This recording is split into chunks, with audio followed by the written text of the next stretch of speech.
And in addition to product rule, we also have quotient rule, which would say the derivative of f divided by g. And so the way that works is you say g times f prime minus f times g prime all over g squared.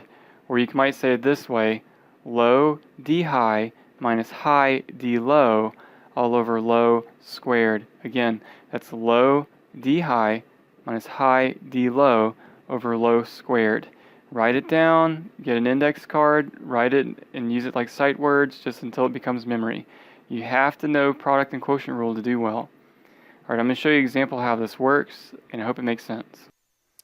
Okay, so I want to differentiate y equals x cubed over 1 minus x squared, and this will be a good illustration of quotient rule.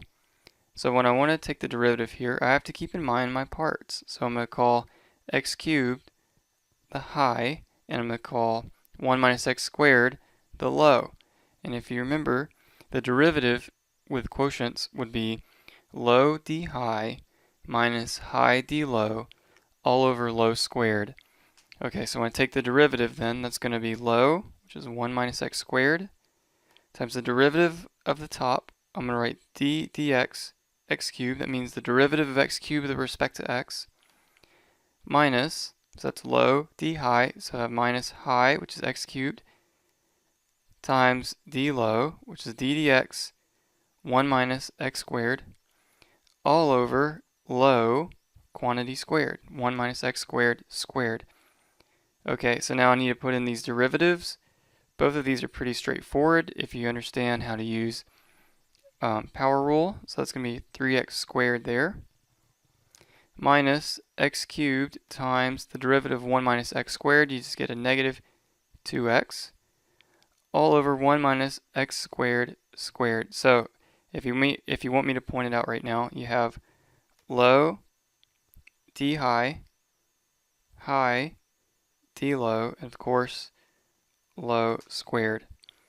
Alright, so we've taken the derivative, so now it's just a matter of simplifying. Alright, so this is some pretty straightforward algebra. If you distribute the 3x squared along 1 minus x squared, you should get 3x squared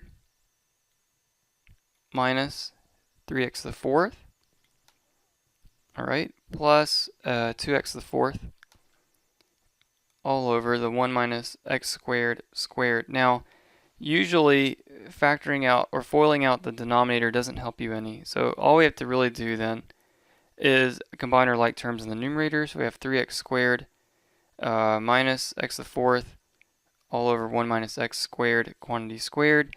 And so if you wanted to, in some contexts, it'd be useful to factor the numerator here. So I have y prime equals x squared, taking out my common factor, and then I'm left with a 3 minus x squared all over 1 minus x squared squared.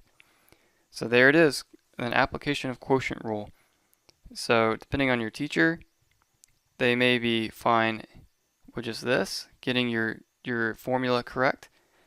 But if you want to do your algebra correctly, this would probably work, or this would work as well. I hope this makes sense. If you have any questions, please let me know. I'll be glad to help, and thanks for watching.